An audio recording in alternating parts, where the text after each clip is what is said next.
إن الحمد لله نحمده ونستعينه ونستغفره ونعوذ بالله من شرور أنفسنا ومن سيئات أعمالنا من يهده الله فلا مضل له ومن يضلل فلا هادي له وأشهد أن لا إله إلا الله وحده لا شريك له وأشهد أن محمدا عبده ورسوله يا أيها الذين آمنوا اتقوا الله حق تقاته ولا تموتن إلا وأنتم مسلمون يا أيها الناس اتقوا ربكم الذي خلقكم من نفس واحدة وخلق منها زوجها وبث منهما رجالا كثيرا ونساء واتقوا الله الذي تساءلون به والأرحام إن الله كان عليكم رقيبا يا أيها الذين آمنوا اتقوا الله وقولوا قولا سديدا يصلح لكم أعمالكم ويغفر لكم ذنوبكم ومن يطع الله ورسوله فقد فاز فوزا عظيما أما بعد وإن خير الكلام كلام الله وخير الهدي هدي محمد صلى الله عليه وسلم وإن شر الأمور محدثاتها وكل محدثة بدعة وكل بدعة ضلالة وكل ضلالة في النار أما بعد. Donc aujourd'hui on est dans le cours numéro 7 dans l'explication de la parole de l'imam Ibn Sirin. Inna hadha al-ilma din fanzuru amman ta'khudhuna dinakum. Et on est arrivé à un point où le cheikh Ahmed Bazmoul hafidhahullah il dit kayfa yu'rafu al-alam kayfa yu'rafu al-alim. Comment on peut connaître ou reconnaître le savant? Comment on peut savoir qui est le savant? الشيخ الدي السبيل إلى معرفة العالم بسؤال أهل العلم في وقته عنه والمشهورين من فقهاء عصره ويعول على ما يخبرونه من أمره وأن يشتهر بطلب العلم.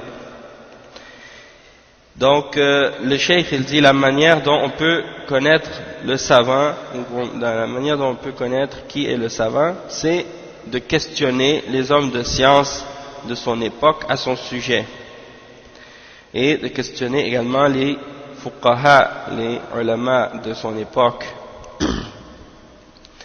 Et il va suivre par la suite ce qu'on lui a donné comme information à son sujet. Ça c'est rapporté dans Al-Faqih ou Al-Mutafaqih de l'imam Al-Khatib Al-Baghdadi. Ça c'est dans Al-Faqih ou Al-Mutafaqih, on retrouve l'explication à ce sujet-là. Ou bien il dit aussi وَأَنْ يَشْتَهِرَ بِطَلَبِ الْعِلْمِ, ou bien qu'une personne est devenue a eu une réputation, ou bien il est devenu célèbre comme étant un étudiant en sciences islamiques ou talib ilm, le fait que les gens le connaissent comme étant quelqu'un qui recherche la science. Ensuite, il cite des paroles de différents parmi les ulama. Il dit قال شعبة خذوا العلم من المشهورين. Prenez la science de ceux qui sont connus, de ceux qui sont célèbres, de ceux qui ont une renommée. Ça c'est rapporté par Ibn Abi Hatim dans Al-Jarh al-Ta'dil et dans le livre de Al-Kifaya de Al-Khatib Al-Baghdadi. Donc Shu'ba, un des imams des salaf, il dit khudhul ilm min al-mashhurin. Il y a des gens aujourd'hui qui disent qu'ils prennent la science des gens, de certains individus, ils sont inconnus, dans le sens que leurs ulama à eux, ce sont des gens qu'on ne connaît pas, ils sont cachés dans des grottes, ils sont cachés dans des montagnes, ils sont cachés quelque part, et quand on leur demande c'est qui leur nom, qui sont ces ulama, ils disent mais ils sont cachés quelque part, où est-ce qu'ils sont, on ne sait pas où est-ce qu'ils sont, c'est quoi leur nom, c'est Abu Fulan, on ne connaît pas leur vrai nom, on connaît juste une kunya, ils se cachent derrière des pseudos. Donc comment on peut savoir que ces gens-là sont des ulama? Et si on demande avec qui ils ont étudié, on ne sait pas avec qui ils ont étudié, ainsi de suite. Donc on voit que ça c'est en contradiction avec ce que Shu'ba il enseigne ici. Et qu'est-ce qu'il dit? Il dit khudhul ilm min al-mashhurin. Et Allah subhanahu wa ta'ala, alhamdulillah, il a fait que les ulama d'Ahl Sunnah, c'est toujours eux qui sont les gens qui sont de renommée, et c'est à ceux-là à qui les gens ont confiance. C'est en ceux-là en qui les gens ont confiance pour questionner au sujet du halal et du haram, et pour les questions de fatwa. Ils ne retournent pas à n'importe qui. Et les gens, ils savent, parce que ces ulama-là, ils ont une renommée. Hein, ils ont une renommée, ils sont connus comme étant des ulama sur la sunna, et les gens, c'est pour ça qu'ils retournent vers eux.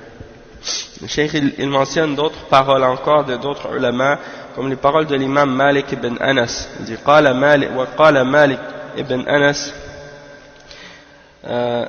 ما أجبت في الفتوى حتى سألت من هو أعلم مني هل يراني موضعا لذلك سألت ربيعة وسألت يحيى ابن سعيد فأمراني بذلك فقلت له يا أبا عبد الله لو نهوك قال كنت أنتهي لا ينبغي لرجل أن يرى نفسه أهلا لشيء حتى يسأل من هو أعلم منه. Masha'Allah. Donc on voit cette parole de l'imam Malik ibn Anas. Il dit, je n'ai pas donné de réponse à une fatwa pour une fatwa jusqu'à ce que, ou bien avant d'avoir demandé à ceux qui étaient plus savants que moi.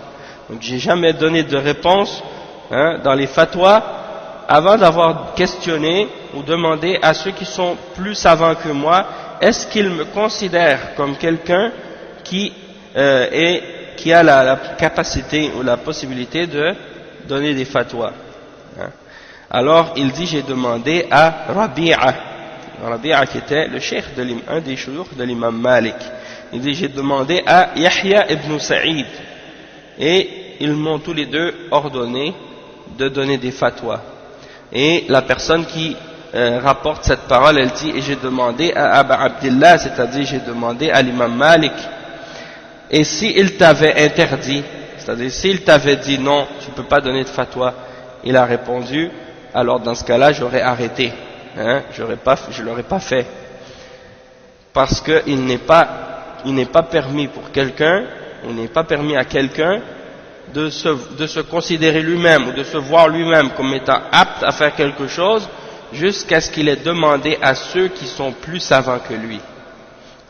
Et ça c'est rapporté dans Hilyatul Awliya de Abu Na'im et dans Al-Madkhal de l'imam Al-Bayhaqi, Al-Madkhal ila Sunan al-Kubra. Donc on voit l'attitude des ulama, ils retournent à ceux qui sont plus savants qu'eux pour leur demander, est-ce que je suis apte à faire des fatwas, est-ce que je peux donner des fatwas, est-ce que je suis prêt pour faire ça? Ils ne vont pas eux-mêmes décider ou se mettre dans la position de donner des fatwas aux gens et de répondre à leurs questions et des choses de ce genre dans les questions d'ijtihad ou dans les questions de halal et de haram ou des choses comme ça. Ça c'est les ulama qui décident.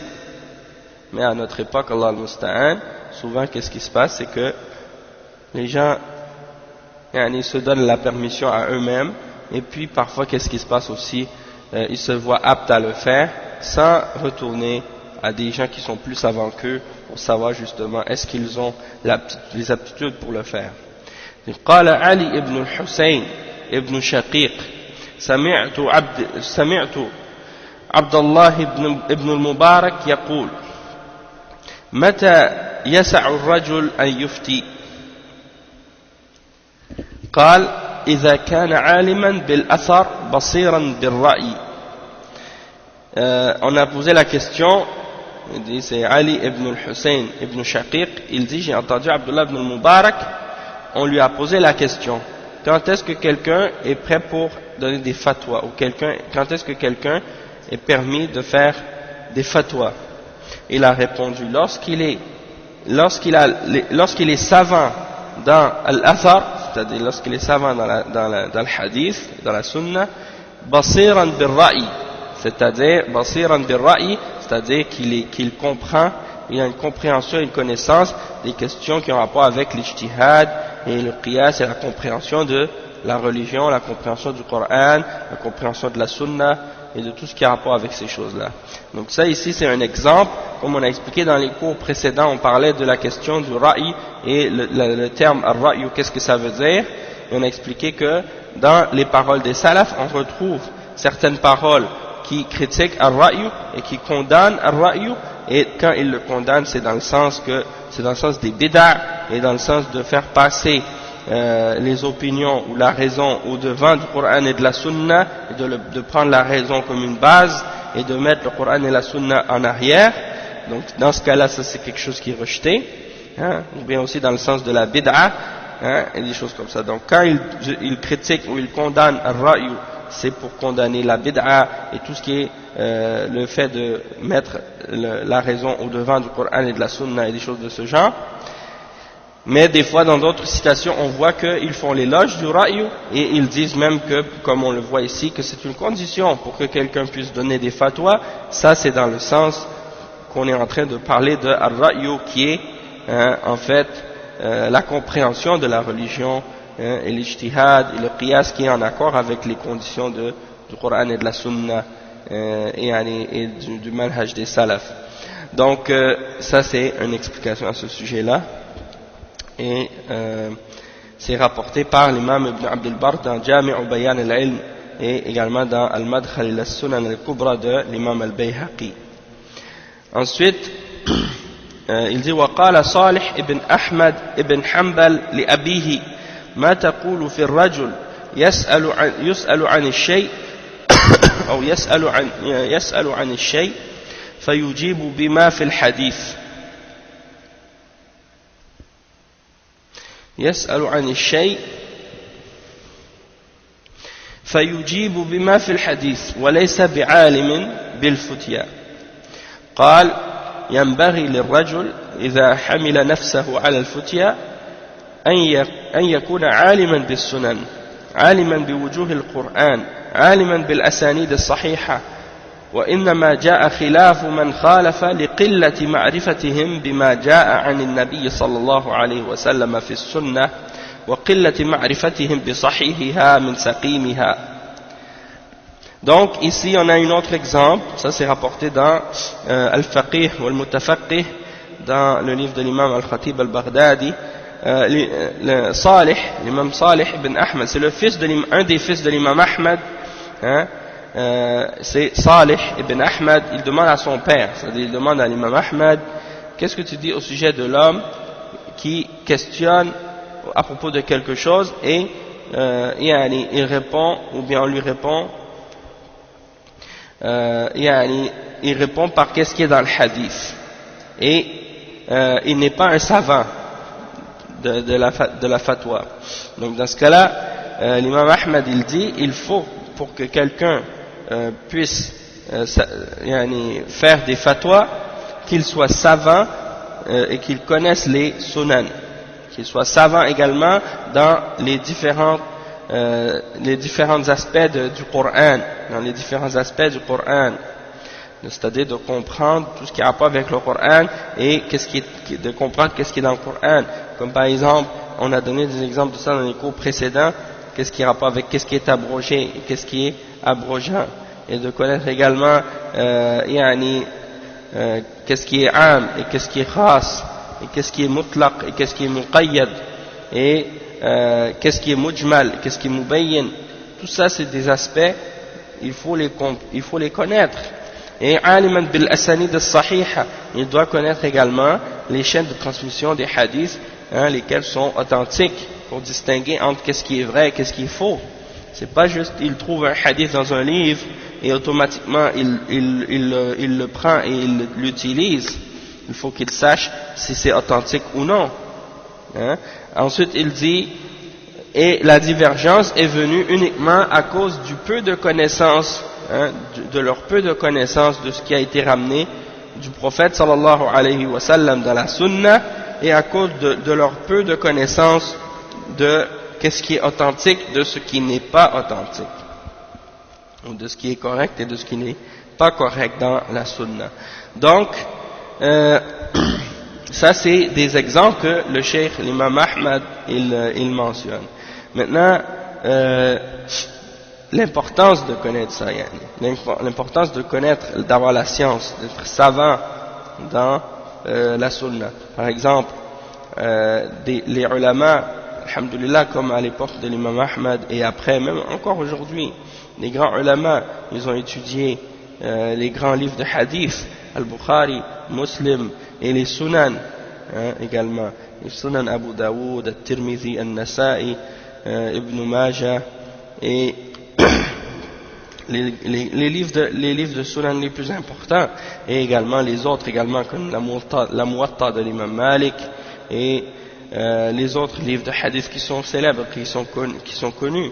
Donc ils ont lu ces hadiths-là, ils connaissent les différentes versions, les différentes narrations, et puis après ils ont étudié également les sciences de Mustalah al-Hadith. Ils savent également distinguer entre les hadiths qui sont faibles et les hadiths qui sont sahih, et ça c'est sans compter la science du Coran et tout ce qui vient avec, et la compréhension de cette religion. Donc tout ça c'est nécessaire pour commencer à faire des fatwas. C'est pas juste comme quelqu'un se dit bon, moi j'ai lu quelques livres, là ça y est, j'ai un doctorat en sciences islamiques, ça y est, je peux donner des fatwas. Non, c'est pas aussi simple que les gens s'imaginent à notre époque.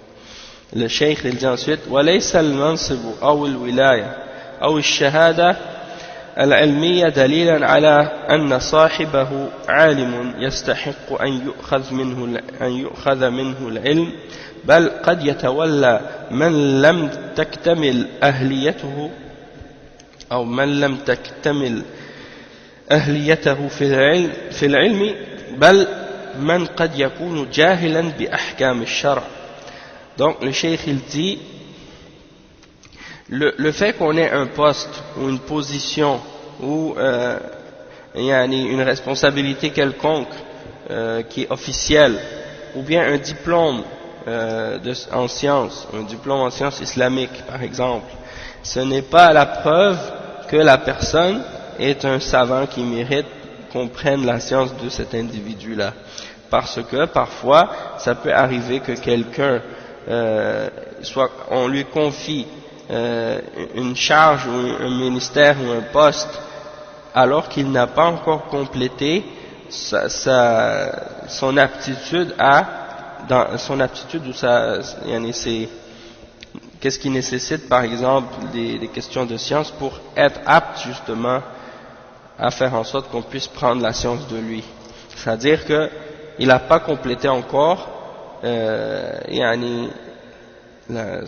sa formation dans la science, et donc en fait ça fait en sorte que il est encore peut-être ignorant de certains aspects de la charia, et donc il ne faut pas se baser sur le statut ou le poste ou le diplôme des gens, c'est pas suffisant. Et le cheikh il mentionne les paroles de l'imam Ibn Taymiyyah à ce sujet-là. Il dit قال شيخ الإسلام ابن تيمية المنصب والولاية لا يجعل من ليس عالما مجتهدا ولو كان الكلام في العلم والدين بالولاية والمنصب لكان الخليفة والسلطان أحق بالكلام في العلم والدين بأنه يستفتيه الناس ويرجع إليه فيما أشكل عليهم في العلم والدين بأن يستفتيه الناس ويرجع إليه فيما أشكل عليهم في العلم والدين.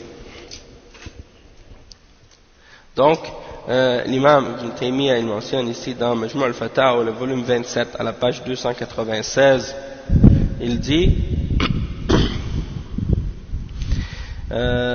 قال شيخ الإسلام ابن تيمية, donc il dit Cheikh al-Islam, il dit le poste ou al-wilaya, c'est-à-dire si on a donné à quelqu'un par exemple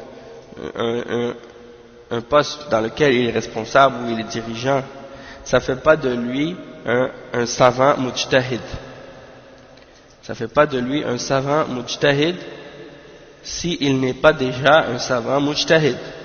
Donc le fait que quelqu'un soit à un poste ou à une position ou même qu'il soit dirigeant par exemple, ça fait pas de lui un savant mujtahid. Et si le fait de parler de la science et de la religion était relié au poste ou à la position de quelqu'un, alors dans ce cas-là, ce serait le khalifa ou le dirigeant qui aurait le plus de mérite de parler de la science et de religion, étant donné que les gens viennent vers lui et lui posent des questions, lui demandent des questions et des choses comme ça, dans les problèmes qu'ils ont dans la science et dans la religion. Donc, si c'était basé là-dessus, ce serait le dirigeant qui aurait plus, qui mériterait le plus de pouvoir parler de ces choses-là. Mais, étant donné que c'est pas basé là-dessus, c'est pas basé sur le poste ou sur le statut de la personne par rapport à son autorité ou des choses de ce genre, alors on ne peut pas se baser uniquement sur ça pour déterminer si quelqu'un est apte à transmettre ou à enseigner ou des choses de ce genre ou à donner des fatwas. Ça c'est important de le comprendre parce qu'à notre époque, il y a des gens qui, comme j'avais expliqué déjà dans d'autres cours, qui se basent justement sur les diplômes pour se donner une autorité et puis par la suite ils se servent de ça pour défendre ou combattre la sunna ou défendre la bid'a parce que ils ont comme objectif uniquement les diplômes dans le but de se donner une autorité, dans le but de se donner une notoriété ou de faire en sorte que les gens les écoutent. Alors qu'en réalité, le diplôme qu'ils ont, en réalité c'est une preuve contre eux, puisque ils n'appellent pas au Coran et à la Sunna, et ils ne défendent pas la Sunna, ils ne combattent pas la bid'a, et à cause de ça, donc, ils peuvent induire en erreur beaucoup de gens et tromper beaucoup de gens. Donc, il faut faire attention là-dessus. Et le cheikh, il dit ensuite, là maintenant on rentre dans un autre point, une autre catégorie, Man alladhina la yu'khadhu minhumul ilm. Qui sont ceux dont on ne doit pas prendre la science? Ceux de qui on ne doit pas prendre la science. Donc ça c'est une partie très importante dans le livre et on va voir que le cheikh il énumère beaucoup de différentes catégories de qui on ne doit pas prendre la science et vous allez voir que il y a beaucoup de catégories d'individus ou de personnes de qui on ne doit pas prendre la science.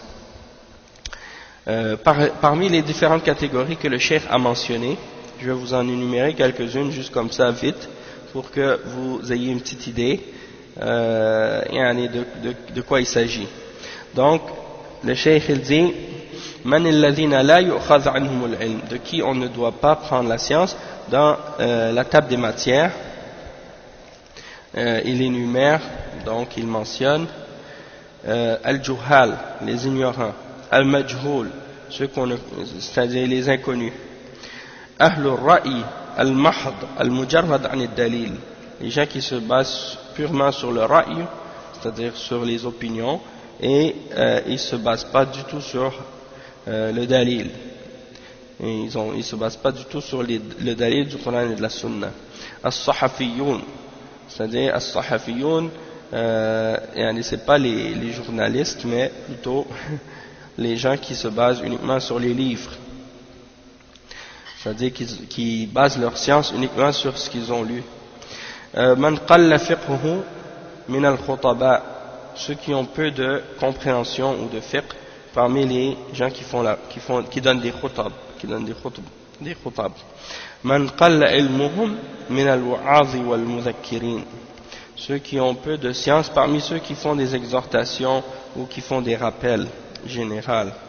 Man qalla fiqhuhu min al-qussas, ceux qui ont peu de compréhension parmi ceux qui sont des conteurs, ceux qui racontent des histoires pour exhorter les gens, des choses de ce genre. Al-qisas min alamat al-khawarij, les gens qui racontent des histoires, ça c'est un des signes des khawarij. Également parmi les gens de qui on ne prend pas la science, man qalla fiqhuhu min al-ubbad, ceux qui ont peu de connaissances et de compréhension parmi les adorateurs, c'est-à-dire ceux qui se concentrent beaucoup sur l'adoration. Man qalla ilmuhu min al-qurra, ceux qui ont peu de science parmi les récitateurs. wa ahlul ahwa'i wal bid'a, également les gens de passion et de bid'a. Donc ça, ce sont les catégories de qui on ne prend pas la science. Et là, on va les expliquer un par un, avec des détails maintenant. Donc le cheikh, il explique en détail, il dit Man alladhina la yu'khadhu minhum al-ilm, qui sont ceux de qui on ne doit pas prendre la science. An-nazaru fi hal al-mutasaddirin. Donc là maintenant, qu'est-ce qu'on va lire à partir dans cette partie-là, c'est des choses qui vont être bénéfiques pour nous, hein, surtout nous les musulmans qui sont en Occident, qui sommes en Occident, qui vivons dans les pays non musulmans, et on est entouré de toutes sortes d'individus qui parlent de la religion, qui enseignent la religion. Et parfois c'est des groupes et c'est des organisations, ou bien c'est des individus. Donc on peut se baser sur les paroles des ulama qu'ils nous mentionnent et sur les conseils aussi qu'ils donnent pour essayer de faire en sorte qu'on comprenne la science des gens qui, Inch'Allah, vont nous faire avancer dans notre religion sur la sunna et sur la voie des salafs, et qui vont nous protéger justement et nous éloigner des fitan et des shubuhat, hein, qui sont propagés partout maintenant à notre époque. Et il ne faut pas prendre ce sujet-là à la légère, car c'est très très important, puisque c'est notre avenir c'est notre dunya et notre akhira qui est en jeu, comme on dit. Hein. Et si quelqu'un doit étudier dans la dunya, dans un domaine quelconque, il va essayer de trouver la meilleure école, et là où il y a les meilleurs professeurs, là où il y a la meilleure réputation, hein, et si des parents ont des enfants, justement, parfois ils essaient de les envoyer à la meilleure école pour justement faire en sorte qu'ils aient la meilleure formation possible. Donc si c'est le cas pour les questions de dunya, alors pour les questions de din, c'est encore plus important. Il y a des gens qui ont envoyé leurs enfants dans des écoles des soufis, il y en a des gens qui ont envoyé leurs écoles, il y a des gens qui ont envoyé leurs enfants dans des écoles, des groupes, de différents groupes de bid'ah, et puis par la suite, justement, ça les a complètement déroutés, ça les a complètement éloignés de la sunna par la suite. Hein? Donc il faut faire attention. Il y a des écoles de tahfiz Qur'an, les gens qui sont responsables de ces écoles de tahfiz, ce sont des gens qui ne sont pas sur la sunna.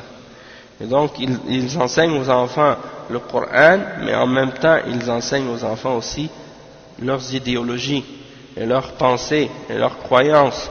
Et donc il faut faire attention, parce que ce sont souvent des gens de bid'ah, hein, ce sont des fois des gens de bid'ah. Il y a des écoles, c'est des écoles, par exemple les écoles des soufiyines en Syrie, ou bien dans d'autres pays également, et les gens qui vont étudier dans ces écoles-là, ils apprennent ensuite la aqidah des asha'ira, ou bien dans d'autres pays, ils vont apprendre la aqidah des maturidiyya, et la aqidah des soufiyya aussi, et ils vont leur enseigner toutes sortes de bid'ah aussi, en plus de leur enseigner le Coran. Et donc après ils sortent de ces écoles-là, ils sont complètement mélangés par la suite. Donc il faut faire attention, c'est pas juste de vouloir apprendre, mais il faut voir de qui on apprend et où est-ce qu'on va apprendre aussi. Donc on va commencer. Donc le cheikh il dit النظر في حال المتصدرين لإفادة الناس ينتج منه التمييز بين من يؤخذ منه العلم ومن لا يؤخذ منه العلم. قال ابن سيرين لم يكونوا يسألون عن الإسناد فلما وقعت الفتنة قالوا سموا لنا رجالكم فينظر إلى أهل السنة فيؤخذ حديثهم وينظر إلى أهل البدع فلا يؤخذ حديثهم. Donc le cheikh il dit donc que le fait d'analyser ou de vérifier l'état de ceux qui se mettent de l'avant pour faire profiter aux gens dans la religion, ça amène comme conséquence qu'on va être capable par la suite, ou bien on va pouvoir distinguer entre les gens de qui on prend la science et les gens de qui on ne prend pas la science. Donc ça vient comme résultat de ce que l'imam Muhammad ibn Sirin il dit dans cette parole, fanzuru an man ta'khuduna dinakum, vérifiez et regardez de qui vous prenez votre religion. Et il cite les paroles de l'imam ibn Sirin, encore une fois, comme on l'a mentionné déjà depuis le début du livre, plusieurs fois déjà. L'imam ibn Sirin a dit, auparavant il ne demandait pas au sujet de l'isnad. Et lorsque la fitna a commencé, alors les gens ont dit, mentionnez-nous vos hommes.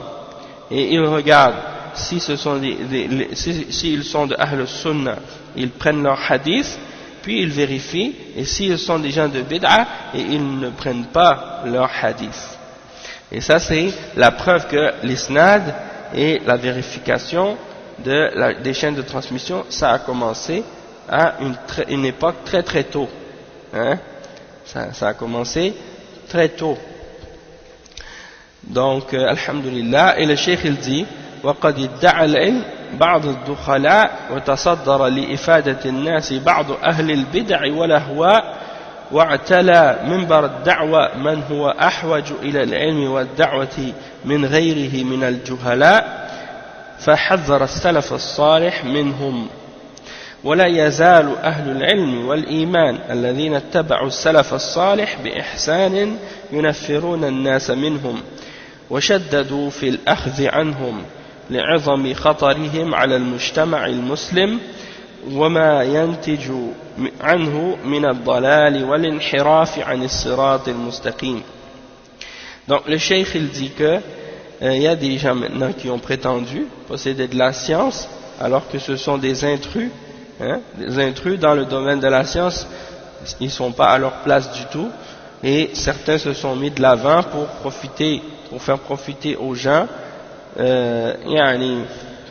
alors qu'ils sont des gens de bid'a et des gens de passion.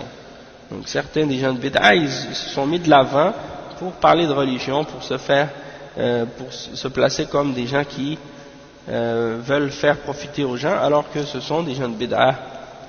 Et d'autres sont montés sur le minbar de la da'wa, alors que ce sont eux qui ont plus besoin, ils ont plus besoin de science et de da'wa que d'autres parmi eux qui sont ignorants. Ils ont plus besoin de da'wa que certains d'entre les ignorants. Donc les salaf as-salih, ils ont mis en garde contre ce genre de personnes.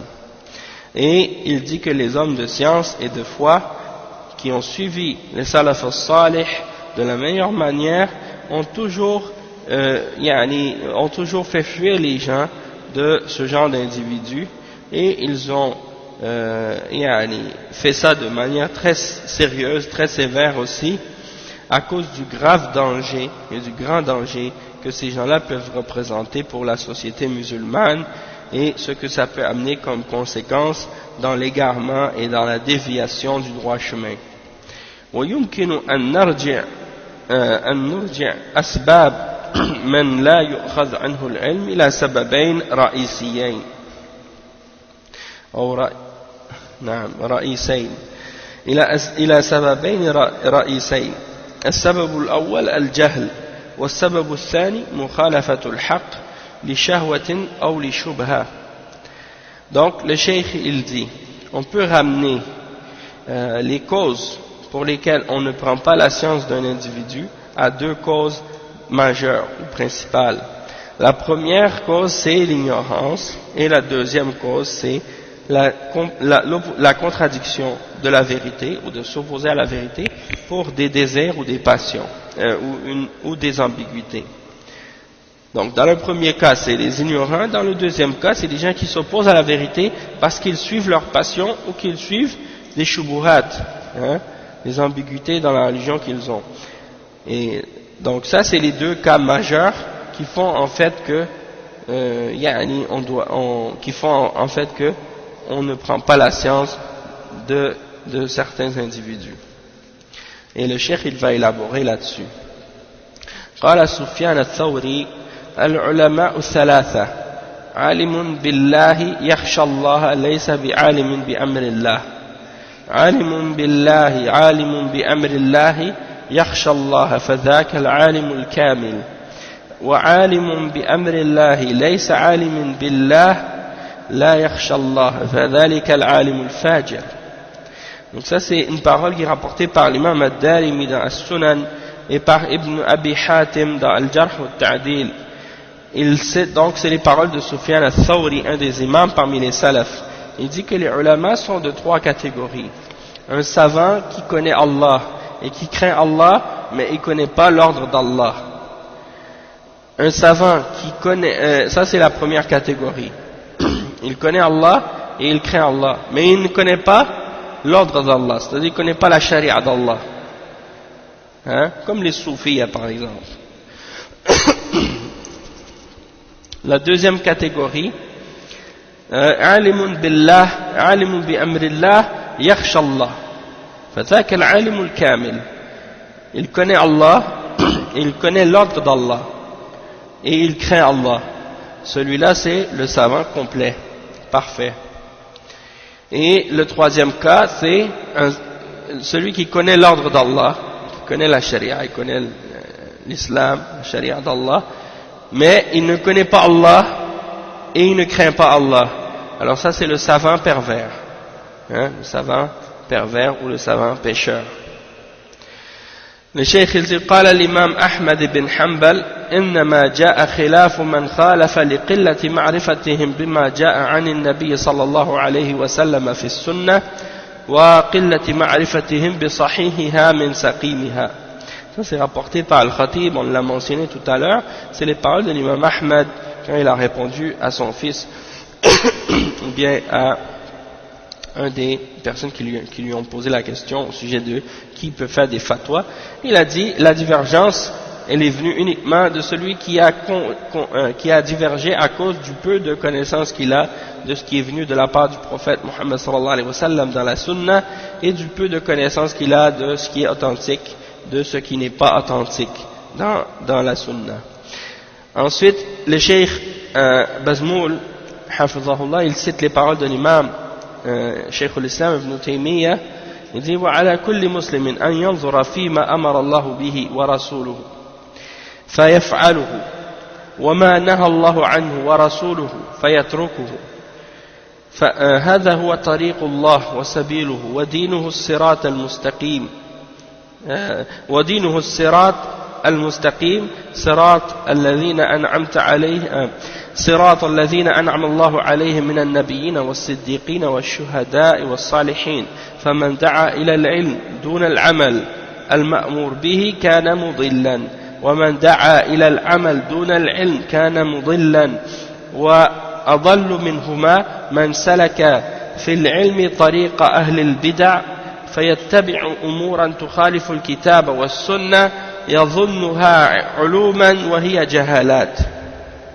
Donc, ça c'est une parole qui est mentionnée par Cheikh al-Islam ibn Taymiyyah dans Majmu' al-Fatawa, le volume 11 à la page 26 jusqu'à la page 27. Il dit, tout musulman doit vérifier donc ou regarder dans l'ordre d'Allah subhanahu wa ta'ala et l'ordre du messager sallallahu alayhi wa sallam, et ce qu'il trouve dans l'ordre d'Allah et de son messager, il le fait. Et ce qui est interdit par Allah et par son messager, il le laisse.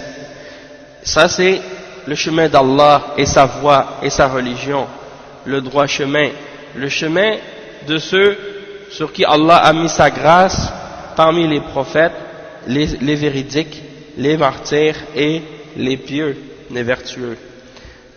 Celui donc qui a appelé à la science sans les actions qui sont ordonnées ou qui sont commandées de faire, alors il est un égareur, c'est quelqu'un qui égare les gens, parce qu'il appelle à la science sans la pratique. Et celui qui appelle à la pratique sans la science, également c'est quelqu'un qui égare. Et encore plus égaré que ces deux-là, c'est celui qui a pris le chemin de la science par la voie des gens de bid'a. Il a cherché la voie de la science par la voie des gens de bid'a. Et il suit des choses qui sont en opposition avec le Coran et la Sunna, et ils s'imaginent ou ils pensent que ce sont des sciences, alors qu'en réalité ce ne sont que différentes formes d'ignorance. Hein? Donc cette parole de Cheikh al-Islam ibn Taymiyyah, hein, elle est vraiment complète, masha'Allah, hein? Elle clarifie vraiment bien les choses. Ensuite, le Cheikh, en note de bas de page, il cite une autre parole de Cheikh al-Islam, tirée du volume 28 à la page 143 dans Majmou' al-Fatawa. Il dit: Asbab al-dalal wal-ghay al-bid'u fi ad-din wal-fujur fi ad-dunya wa hiya mushtarakatun ta'ummu bani adam lima fihim min adh-dhulm wal-jahli. Il dit: les causes de l'égarement et de la déviation sont les innovations dans la religion et la perversité dans la dunya. Et elles sont ce sont deux choses communes qui sont générales chez les fils d'Adam à cause de ce qu'ils ont eux-mêmes comme injustice et ignorance. Donc, maintenant qu'il a expliqué ces points-là, ça c'est une introduction générale par rapport au fait que on ne doit pas prendre la science des ignorants et on ne doit pas prendre la science des gens qui suivent leur passion et qui suivent leur désir. Maintenant, le cheikh, il mentionne des catégories, une par une, avec les explications de chacune de ces catégories-là. Donc, la première catégorie qu'il a mentionnée, al-juhal. فَمِمَّنْ لَا يُؤْخَذُ عَنْهُ الْعِلْمِ الْجُهَالِ. Donc, de ceux de qui on ne prend pas la science, ce sont en premier les ignorants. Et il commence en citant le hadith qui est rapporté selon Abdullah ibn Amr ibn al-As. On l'a cité plusieurs fois, on va le mentionner, on va le lire encore une fois. قال سمعت رسول الله صلى الله عليه وسلم يقول إن الله لا يقبض العلم انتزاعا ينتزعه من الناس ولكن يقبض العلم بقبض العلماء حتى إذا لم يترك عالما اتخذ الناس رؤوسا جهالا فسئلوا فأفتوا بغير علم فضلوا وأضلوا. Donc ça c'est le hadith qui est rapporté par Al-Bukhari et Muslim. Et il dit, Abdullah ibn Amr ibn al-As, il dit: j'ai entendu le messager sallallahu alayhi wa sallam qui disait que Allah n'enlève pas la science en l'arrachant des gens, mais il prend la science par la mort des ulama, jusqu'à ce qu'il ne reste plus de savants. Les gens prennent pour leur tête, pour leur chef, des ignorants, et ils leur posent des questions, ils sont questionnés. Alors ils répondent, ils font des fatwas sans science, et ils s'égarent eux-mêmes, et ils égarent les autres avec eux. Et le cheikh il dit: قال الخطابي قد أعلم رسول الله صلى الله عليه وسلم أن آفة العلم ذهاب أهله وانتحال الجهال ترأسهم على الناس باسمه وحذر الناس أن يقتدروا بمن كان من أهل هذه الصفة وأخبر أنهم ضلال مضلون. Donc le cheikh il mentionne ici il mentionne les paroles de l'imam al-Khattabi dans son livre Al-Uzla. Il dit: et le messager d'Allah sallallahu alayhi wa sallam, dans cette parole, dans ce hadith, il nous fait savoir que le problème de la science, ou le manque de la science va venir du fait que les hommes de science vont partir et que les ignorants vont se faire passer pour eux. Les ignorants vont venir en imposteurs pour se faire passer pour des savants et se mettre à la tête des hommes en son nom. Et il a averti les gens de ne pas prendre cette catégorie de personnes, ou les gens qui ont cette caractéristique-là, comme des exemples, de ne pas les prendre comme des modèles ou des exemples. Et le prophète sallallahu alayhi wa sallam nous a informé également que ce sont des égarés et des égareurs. Donc ça c'est des annonces pour des avertissements que le prophète sallallahu alayhi wa sallam nous a donnés, et en particulier à notre époque, ça on est en train de le vivre on est en train de le voir, hein, ces choses-là. Donc on a déjà été averti et mis en garde par le messager d'Allah sallallahu alayhi wa sallam. Tout ce qui se passe aujourd'hui, de ceux qui sont mis de l'avant parfois, hein, en particulier en Occident, comme étant des exemples ou des gens qui parlent de la religion, des orateurs, des bons orateurs et tout, parfois ce ne sont pas nécessairement des savants et les gens ne savent pas toujours comment distinguer entre les ulama et les orateurs. Alors ils mélangent les deux. Le cheikh il dit al-muradu bil jahil kullu man takallama fi dinillahi bila ilmin walau kana yuhsinu al-ibara walau kana yudarrisu walau kana yu'allifu al-kutub walau kana khatiban mufawwahan. Donc le cheikh explique ici, Cheikh Bazmoul, il dit qu'est-ce qu'on veut dire par l'ignorant? C'est donc toute personne qui parle de la religion d'Allah sans science, même si c'est quelqu'un qui s'exprime très très bien, même si c'est quelqu'un qui enseigne, même si c'est quelqu'un qui écrit des livres, même si c'est quelqu'un qui est un orateur, qui s'exprime très très bien, hein, qui a le don de la parole, ça c'est des ignorants en réalité, même si ils s'expriment bien ou qu'ils écrivent des livres. Il y a des gens comme ça aujourd'hui. Allah al-Musta'an, et qu'Allah nous préserve de ça, hein, de ces gens-là. Ils parlent de la religion, mais ils n'ont pas d'ilm, et ils écrivent des livres, et ils font des discours, et ils sont des bons orateurs, mais pourtant pas de science.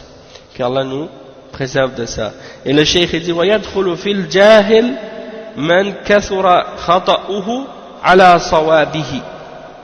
Également parmi les ignorants, on peut faire rentrer également parmi les ignorants ceux dont les erreurs sont plus nombreux que leur position correcte.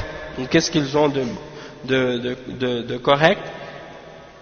Eh bien, ils ont plus d'erreurs que de position correcte ou de position vraie. Et il mentionne des paroles des ulama à ce sujet-là. قال ابن عبد البر روى مالك بن أنس عن سعيد بن المسيب بلغه عنه أنه كان يقول ليس من عالم ولا شريف ولا ذي فضل إلا وفيه عيب ولكن من كان فضله أكثر من نقصه ذهب نقصه لفضله كما أنه من غلب عليه نقصانه ذهب فضله. Donc le cheikh il mentionne ici les paroles de l'imam Ibn Abdel Barr. Il dit que Malik ibn Anas a rapporté selon Saïd ibn al-Musayyib, hein, qu'on lui a dit qu'il disait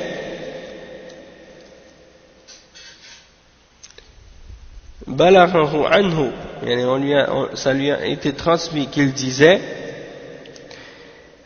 il n'y a pas un savant ni un noble ni quelqu'un qui est méritoire, qui a un mérite, excepté qu'il a des défauts, qu'il a un défaut, mais celui dont les mérites sont plus nombreux que ses défauts, alors ses défauts disparaissent par rapport à son mérite.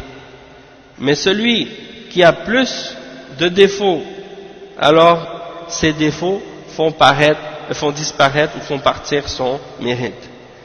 Donc on voit ici le cheikh il explique, celui qui a plus de mérite que de défauts, eh bien ses mérites font disparaître son défaut. Et celui qui a plus de défauts que de mérite, eh bien ses défauts font disparaître son mérite.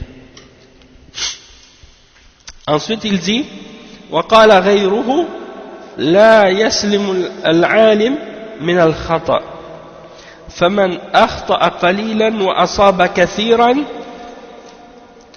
فهو عالم ومن أصاب قليلا وأخطأ كثيرا فهو جاهل. Donc encore une fois, ça c'est dans les paroles de l'imam Ibn Abdel Barr dans Jami' Bayan al-Ilmi wa Fadlihi. Il dit que d'autres ont mentionné également qu'il n'y a pas un savant excepté qu'il a une erreur. Donc celui dont les erreurs sont peu et que les positions correctes sont nombreuses, ça c'est le savant. Et celui dont les positions correctes sont peu et les erreurs sont nombreuses, ça c'est l'ignorant. Ça c'est l'ignorant. Hein? Et ça on le remarque également, surtout chez les gens de bid'ah. Hein? Leurs positions correctes sont très peu, mais ça leur arrive parfois d'avoir des positions correctes. Et leurs positions d'erreur sont très nombreuses. Hein? Sont très nombreuses. Donc ça, ces gens-là sont les égarés et les ignorants. Et ensuite, encore une fois, il cite les paroles de l'imam Ibn Abd al-Barr dans le même livre, Jami' Bayan al-Ilmi wa Fadlih. Il dit: قال ابن عبد البر في هذا دليل أن المخطئ عنده وإن اجتهد فليس بمرضي الحال والله أعلم. Donc l'imam Ibn Abd al-Barr il dit quoi? Il dit, et ça c'est la preuve que celui qui a une erreur, même s'il a fait une ijtihad ici, il n'est pas agréé dans son état. Son état n'est pas un état qui est agréé. Wallahu a'lam.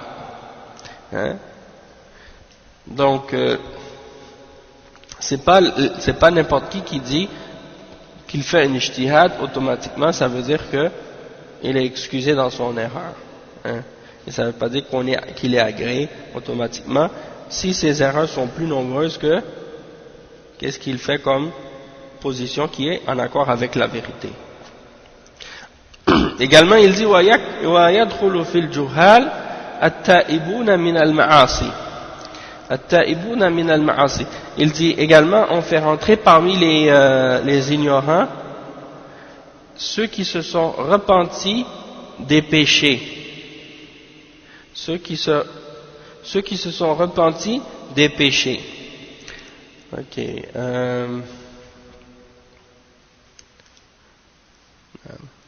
Donc ceux qui se sont repentis des péchés, probablement qu'est-ce qu'il veut dire Cheikh Bazmoul ici?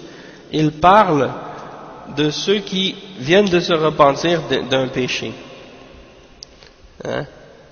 Et qui commencent à parler de religion. Des fois on a cette nouvelle catégorie-là de prêcheurs, des gens qui faisaient des péchés et qui viennent de se repentir, et puis les gens des fois ils les présentent comme des gens pour parler pour la da'wah, hein? Alors que ce sont des gens qui viennent de se repentir de certains péchés. Et Allah al-Musta'an, on a cette catégorie-là, on en a vu dans les pays arabes, des femmes par exemple qui étaient des actrices, ok, et puis qui faisaient des films, puis là tout d'un coup elles ont commencé à porter le hijab, elles ont fait le tawbah, et là ils la prennent pour faire des conférences, pour parler de l'islam, ainsi de suite. Ils l'invitent dans des émissions de télévision pour répondre à des questions ou parler de motivation, de religion, etc. Donc ça c'est, des fois c'est des exemples. Aussi maintenant un phénomène, maintenant qu'est-ce qu'on remarque, des jeunes qui faisaient du rap, ou qui étaient dans le rap, surtout aux États-Unis, et puis qui se sont convertis à l'islam, et qui maintenant ont accepté l'islam, donc ils suivent la religion musulmane, et ils vont maintenant donner des conférences pour motiver les jeunes, et pour les appeler à abandonner les péchés et à accepter l'islam aussi.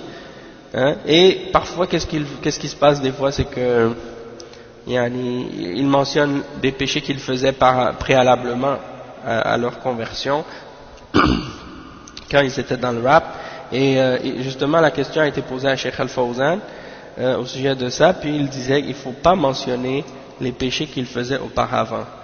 Ils doivent, le fait qu'ils invitent les jeunes à abandonner les péchés et à accepter l'islam, ça c'est bien, qu'est-ce qu'ils font, mais le fait de, par exemple, parler de ce qu'ils faisaient comme péché auparavant, ça c'est pas correct. Ça c'est pas correct.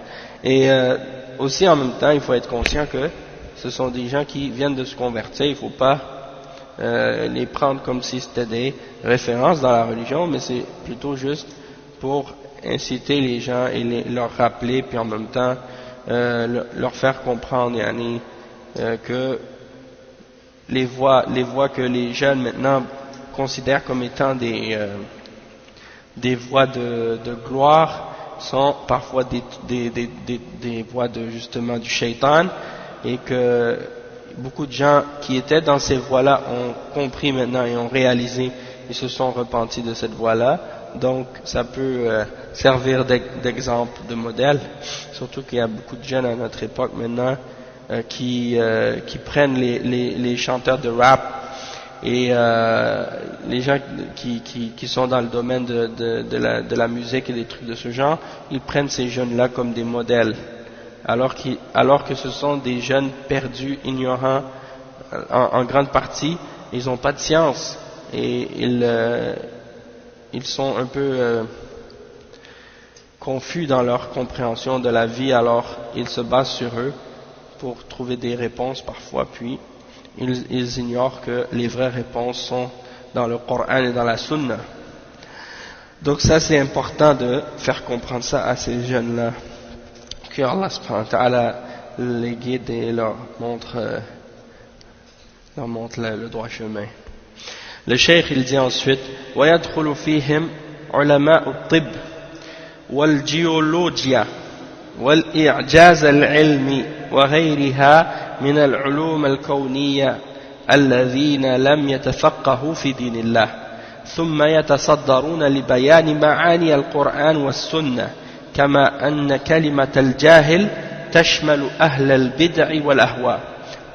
Bon, le cheikh il dit également, parmi ceux qui rentrent dans la catégorie des ignorants, il y a les savants dans la médecine, les savants de la médecine ou de la géologie, ou bien qu'est-ce qu'ils appellent al-i'jaz al-ilmi, le miracle scientifique, des choses de ce genre, ainsi que beaucoup d'autres sciences naturelles, sciences naturelles que les gens peuvent étudier, comme la biologie, la chimie, la physique, ainsi de suite.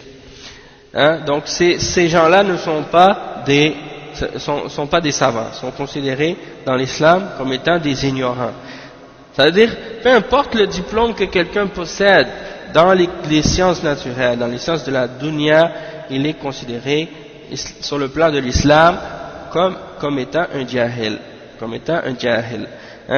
et il y a la question qui a été posée justement à un des ulama, justement, je pense que c'était je sais pas si c'était le cheikh Ahmed al-Najmi ou un autre parmi les ulama. On lui posait la question: est-ce que le médecin ou l'ingénieur ou des gens comme ça qui n'ont pas étudié la charia, est-ce qu'ils sont considérés comme des awam? Est-ce qu'ils sont considérés islamiquement comme étant des awam, des gens du commun, c'est-à-dire des musulmans qui font partie du commun des musulmans qui ne connaissent pas la charia? Et le cheikh a répondu: oui, ce sont considérés comme des awam. Donc le fait que quelqu'un possède des diplômes en sciences, en médecine, en géologie, en physique, en d'autres domaines, en ingénieur ou autre, ça ne fait pas d'eux des savants de la religion musulmane, ça ne fait pas d'eux des ulama.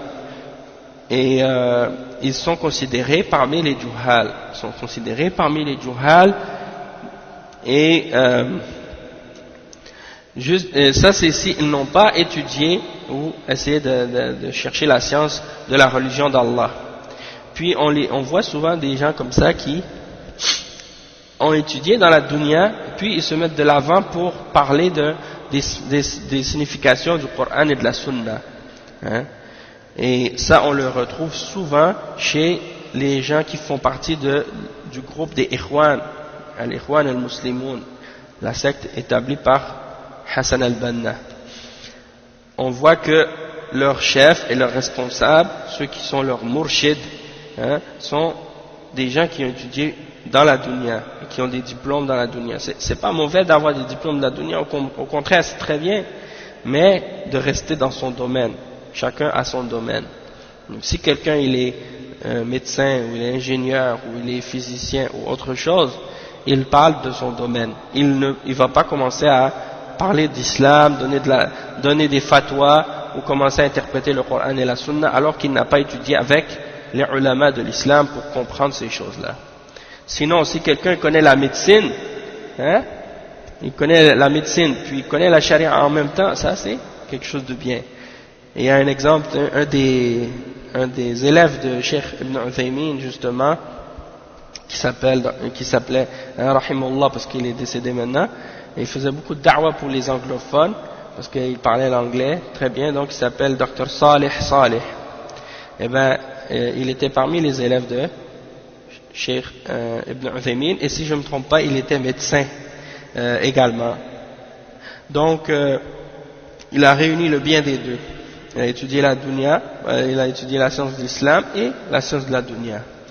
Hein? Donc là, dans ce cas-là, lui, il parle de l'islam, mais il a des bases, il connaît sa religion. Il va pas juste parler comme ça, sans se référer à des bases ou à des principes de Ahlus Sunnah wal Jama'a et de la compréhension des salafs. Tandis que d'autres individus, on en retrouve partout. Ça ici, on en a plein ici au Canada, aux États-Unis, puis il y en a aussi également beaucoup en Europe, puis même dans les pays arabes aussi, des individus qui parlent de religion, qui se basent uniquement sur des connaissances qu'ils ont des sciences de la dunya. Soit ils ont étudié en politique, ils ont étudié en économie, en journalisme, ou ils ont étudié dans les sciences humaines ou dans les sciences naturelles, et puis ils commencent à parler de religion et ils se prennent pour des références parce qu'ils ont ils ont fait une thèse de doctorat ou une maîtrise dans quelque chose qui a rapport avec l'islam, donc ils se considèrent maintenant comme étant des références et des savants alors qu'ils sont des ignorants. Parfois ils ont même pas des doctorats ou des maîtrises dans le domaine de l'islam, ils ont des doctorats ou des maîtrises dans la médecine, mais quand ils se présentent pour donner des conférences islamiques sur l'islam, eh ben, ils se présentent comme étant docteur un tel, hein, et les gens ont par la suite l'impression que ce sont des ulama de l'islam, alors qu'en réalité ce ne sont pas des docteurs en islam, ce sont des docteurs en sciences, en chimie, en médecine ou en d'autres domaines. Donc ça c'est un peu trompeur, yani.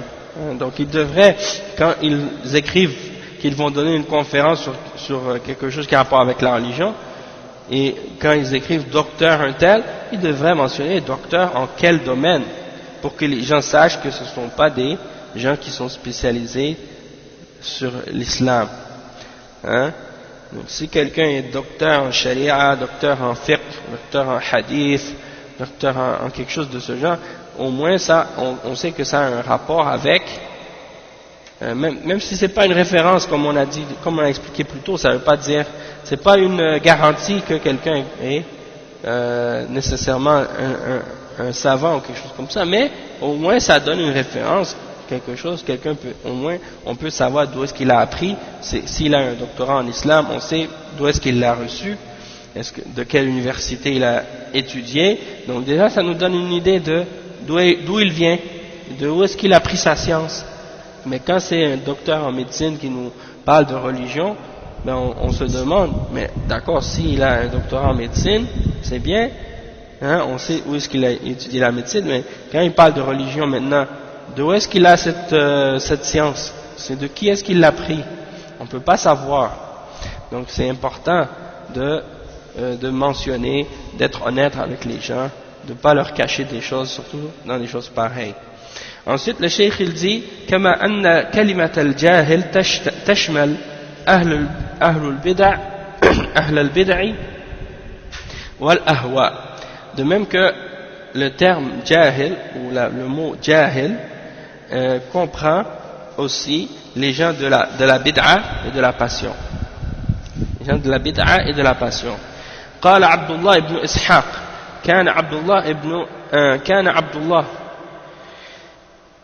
ابن الحسن يكثر الجلوس إلى ربيعة قال فتذكروا يوما السنن فقال رجل كان في المجلس ليس العمل على هذا فقال عبد الله أرأيت إن كثر الجهال حتى يكونوا هم الحكام أفهم الحجة على السنة قال ربيعة أشهد أن هذا الكلام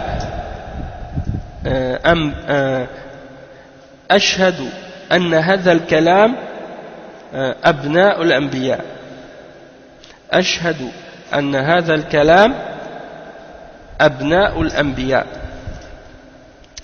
Donc ici c'est une parole qui est apportée par Al-Khatib dans Al-Faqih wal-Mutafaqih et par Ibn Asakir dans Tarikh Dimashq. C'est une parole qui il dit, c'est Abdullah ibn Ishaq, il dit j'étais avec Abdullah ibn al-Hassan et Abdullah ibn al-Hassan il s'assoyait souvent avec ou bien il dit plutôt Abdullah ibn al-Hassan il s'assoyait souvent avec Rabi'a. Rabi'a c'est le cheikh de l'imam Malik, on l'a expliqué tout à l'heure. Donc ils étaient assis, donc Abdullah ibn al-Hassan était assis avec Rabi'a et il se mentionnait, donc il se rappelait les sunan. Un jour ils étaient assis et ils se mentionnaient les différents hadiths. Puis il y a un homme qui était assis là et il a dit oui mais aujourd'hui c'est pas ça que les gens font, ou bien c'est pas ça qu'on applique aujourd'hui. En entendant certains des hadiths, il dit les gens font pas ça aujourd'hui, ou c'est pas sur ça qu'on se base aujourd'hui pour pratiquer telle ou telle chose. Alors qu'est-ce qu'il a dit Abdullah? Il a dit voyez-vous, si les ignorants deviennent plus nombreux jusqu'à ce que ce soit eux qui deviennent les juges, est-ce que ce sont eux qui vont être la preuve sur la sunna? Est-ce que ce sera eux qui seront la référence ou la preuve au-dessus de la sunna? Et Rabi'a, il a dit à ce moment-là, je témoigne que cette parole c'est le fils des prophètes, que cette parole c'est le petit-fils des prophètes, hein, probablement donc du fait que c'était Abdullah ibn al-Hassan, peut-être c'était Al-Hassan, le fils un des petits-fils de Al-Hassan, un des petits-fils du prophète sallallahu alayhi wa sallam, qui disait ça en voulant dire que c'est une parole qui ressemble beaucoup à la parole des prophètes. Ensuite il dit وقد اشتد نكير النبي صلى الله عليه وسلم على من تكلم بلا علم وأوضح أن علاج الجهل التعلم عن طريق السؤال فقال ألا سألوا إذا لم يعلموا فإنما شفاء العي السؤال. Ça c'est un hadith qui est rapporté par Abu Daoud à Sunan et il est déclaré par Sheikh Al-Albani comme étant Sahih Hassan li ghayrihi dans Sahih Sunan Abi Daoud. Donc c'est un hadith, en fait ce hadith le Cheikh il dit que le prophète sallallahu alayhi wa sallam a vraiment condamné ou dénoncé les gens qui parlent sans science, et il a clarifié que le remède de l'ignorance c'était l'apprentissage par la voie de la question, c'est-à-dire de questionner. Lorsqu'on a pas su quelque chose ou lorsqu'on ne sait pas quelque chose, on demande la réponse à quelqu'un qui a la science. Et il a mentionné donc une partie du hadith du prophète sallallahu alayhi wa sallam qui dit pourquoi n'ont-ils pas demandé lorsqu'ils ne savaient pas, et le remède de l'ignorance c'est la question, le fait de questionner. Et ça c'est un hadith justement qui est très fort dans ce sens-là, puisque c'est l'histoire d'un homme c'est le hadith d'un homme qui avait une blessure à la tête, et puis cette blessure à la tête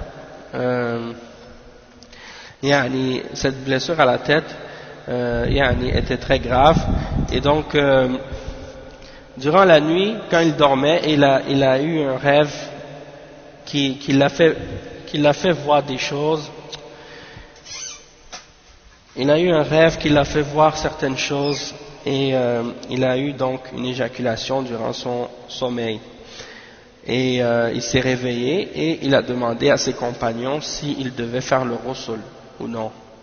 Et ceux à qui il a demandé la question, ils lui ont dit oui, il faut que tu fasses le ghusl, il faut que tu fasses le ghusl avec l'eau, que tu te laves avec l'eau.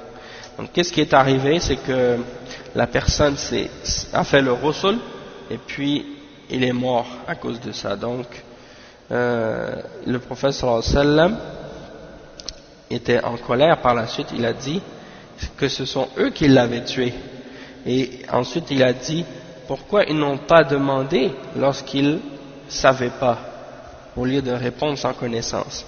Et il a dit le remède de l'ignorance, c'est la question, c'est le fait de questionner. Ensuite donc ça nous montre le danger de parler de la religion sans connaissance. Et ensuite il mentionne ici les paroles de Muawiyah. Il dit قال معاوية رضي الله عنه إنه بلغني أن رجالا منكم يتحدثون أحاديث ليست في كتاب الله ولا تؤثر عن رسول الله صلى الله عليه وسلم فأولئك جهالكم فإياكم والأماني التي تضل أهلها. Donc ça c'est une parole qui est rapportée par Al-Bukhari dans As-Sahih, et cette parole c'est une parole de Muawiyah radiyallahu anhu. Il a dit il m'est parvenu que des hommes parmi vous mentionnent des hadiths qui ne sont ni dans le livre d'Allah et qui ne sont pas transmises du messager sallallahu alayhi wa sallam. Ils mentionnent des hadiths qui ne se retrouvent ni dans le Coran, dans le livre d'Allah, et qui ne sont pas dans les paroles du prophète sallallahu alayhi wa sallam. Alors ceux-là sont vos ignorants, sont les ignorants parmi vous. Alors prenez garde, vous faites attention aux espoirs qui égarent ces gens qui ont ces espoirs-là, ces faux espoirs. Et le cheikh il dit قال الذهبي لا تقوى إلا بعمل ولا عمل إلا بترو من العلم والاتباع ولا ينفع ذلك إلا بالإخلاص ولا يقال فلان تارك للمعاصي بنور الفقه إذ المعاصي يفتقر اجتنابها إلى معرفتها ويكون الترك خوفا من الله لا ليمدح بتركها فمن داوم على هذه الوصية فقد فاز. Donc ça c'est une parole qui est rapportée dans Siyar al-A'lam al-Nubala. L'imam al-Dhahabi il dit il n'y a pas de taqwa excepté par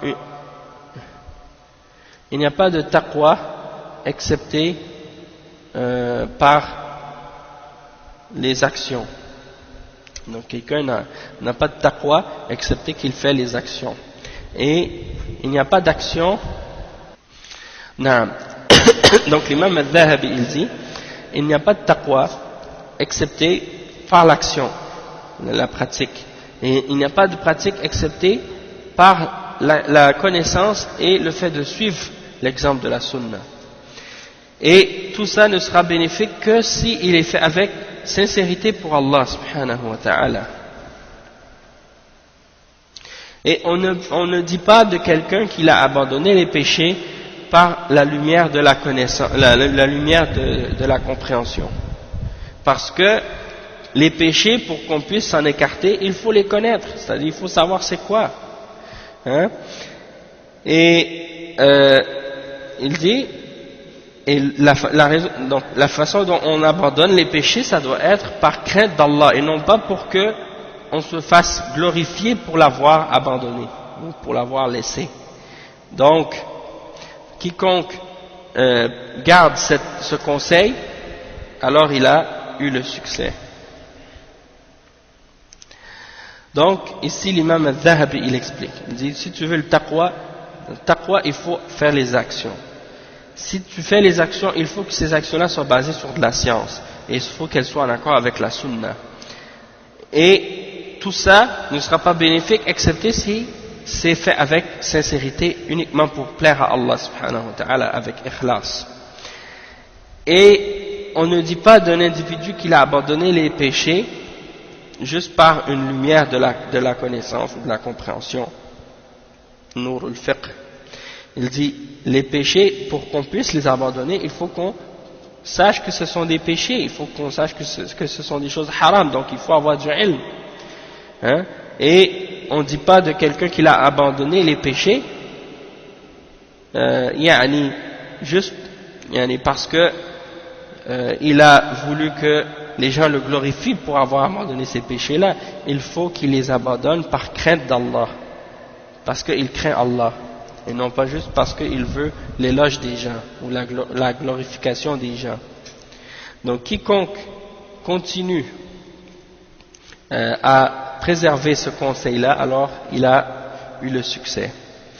Il dit ensuite, وقال ابن الجوزي الجهل أصل كل فساد وكل ضرر يلحق العبد في دنياه وأخراه فهو نتيجة الجهل وكل ضرر يلحق العبد في دنياه وأخراه فهو نتيجة الجهل. Donc le Cheikh Ibn al-Qayyim al-Jawziyya, il dit dans Miftah Dar al-Sa'ada, l'ignorance c'est la base, c'est l'origine de toute corruption. Et tout mal qui atteint le serviteur dans sa dunya et dans son au-delà, c'est le résultat de l'ignorance. C'est le résultat de l'ignorance. Il dit wa kalamul jahil ka'adamihi. Et la parole de l'ignorant, elle est comparable à son absence, dans le sens que celui qui parle alors qu'il est ignorant, c'est comme s'il n'avait pas parlé. C'est comme s'il n'avait rien dit en fait. C'est ça que ça signifie. قال شيخ الإسلام ابن تيمية أما من ليس من أهل العلم فيما تكلموا فيه فذاك وجوده كعدمه.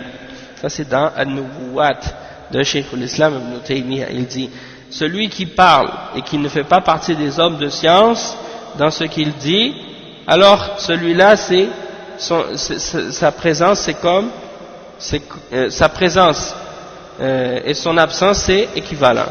C'est-à-dire c'est comme si, en fait c'est pour dire que ce qu'il dit ça n'a aucun poids, ça n'a aucune valeur puisqu'il ne fait pas partie des gens de la science. Et sa parole n'a aucune valeur. وقال الشيخ ابن تيمية وقال الشيخ ابن عثيمين قال الشيخ ابن عثيمين إن أول زاد يجب أن يتزود به الداعية أن يكون عالما والتقليل من أهمية العلم معناه أن يبقى الناس على جهل وأن تكون دعوتهم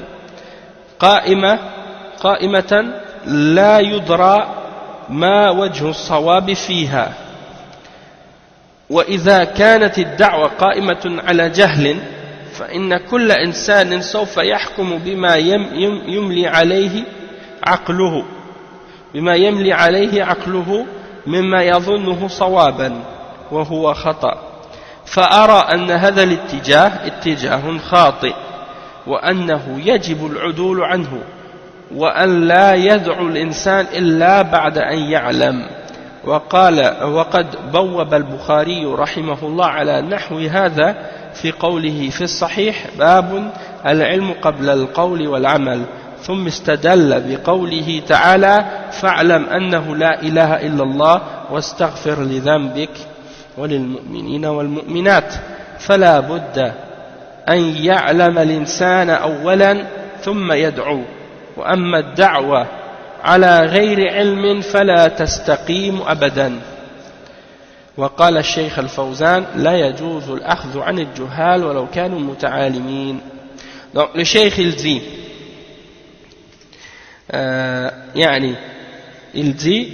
Cheikh Ibn Uthaymin il dit que la première provision du da'iya ça doit être la science. Il faut qu'il soit savant. Et de diminuer de l'importance de la science, ça signifie que les gens vont rester dans l'ignorance. Si on diminue l'importance de la science, on dit aux gens non, la science c'est pas important, ça veut dire que les gens vont rester ignorants, vont rester sur l'ignorance. Et leur da'wa va être aveugle elle va pas être basée sur quelque chose qui est clair. On va pas être capable de savoir qu'est-ce qui est correct dans cette da'wa, qu'est-ce qui est vrai, qu'est-ce qui est pas vrai. وَإِذَا كَانَتِ الدَّعْوَةُ Et si la da'wa elle est basée sur l'ignorance, alors dans ce cas-là, qu'est-ce qui va arriver? C'est que chaque individu va juger selon ce que sa raison lui montre comme étant, ou par rapport à qu'est-ce qu'il pense que ça va être la vérité, ou qu'est-ce qui est correct. Chacun va se baser sur sa raison pour déterminer ce qu'il pense être correct. Et ça, c'est une erreur. Le cheikh, il dit donc, je vois que cette orientation ou cette voie, cette direction-là, elle est erronée, elle est incorrecte. Et il parle de ce qui a été mentionné dans la question qu'on lui a posée à ce sujet-là.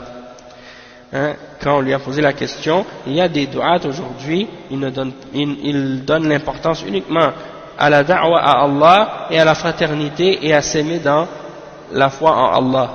Et ils se concentrent uniquement là-dessus, ils ne se concentrent pas sur le fait d'apprendre la science, d'avoir le fiqh dans les questions de la religion, dans l'aqidah, et d'assister aux assises et aux cours de sciences, aux durus de sciences islamiques.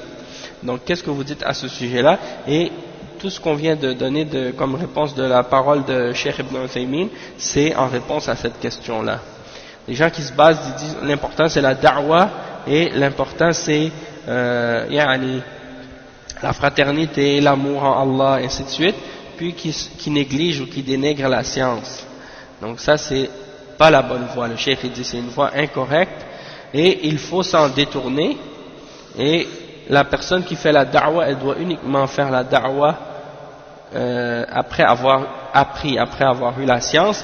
Et l'imam il mentionne ensuite les paroles de l'imam al-Bukhari. Il dit que l'imam al-Bukhari a mis comme chapitre dans son sahih, le chapitre la science vient avant la parole et l'action. Et ensuite il s'est basé sur un verset dans le Coran dans lequel Allah subhanahu wa ta'ala dit: sache que rien ne mérite d'être adoré excepté Allah, et demande pardon pour ton péché, pour les croyants et pour les croyantes. Et il mentionne, ça c'est le verset 19 dans Surat Muhammad. Donc il dit donc il faut absolument que la personne en premier elle ait la science avant, et après elle fait la da'wa, elle invite les gens. Mais de faire la da'wa sans science, ça ne peut pas être correct, ça ne peut jamais être correct. Et il mentionne ensuite les paroles du Cheikh Al-Fawzan, Salih Al-Fawzan, dans son livre de fatwa qui s'appelle Al-Ajwibatul Mufida.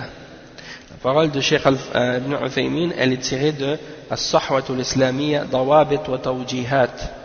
Et les paroles de Cheikh Al-Fawzan dans Al-Ajwibatul Mufida, Cheikh Al-Fawzan il dit: il n'est pas permis aux ignorants, il n'est pas permis de prendre la science des ignorants, même si ils sont des gens qui prétendent avoir la science, même si ce sont des gens qui prétendent à être cultivés ou avoir de la science. Donc on va s'arrêter ici pour aujourd'hui. Donc on a expliqué la première catégorie des gens de qui on ne prend pas la science. Demain on va faire la deuxième catégorie, al-majhoul. Al-majhoul, c'est-à-dire les gens qui sont inconnus. On ne prend pas de la science. Donc on va s'arrêter ici, Inch'Allah. Subhanakallahumma wa bihamdik, ashhadu an la ilaha illa ant, astaghfiruka wa atubu ilayh. Barakallahu fikum wa jazakumullahu khayran. Wassalamu alaykum wa rahmatullahi wa barakatuh.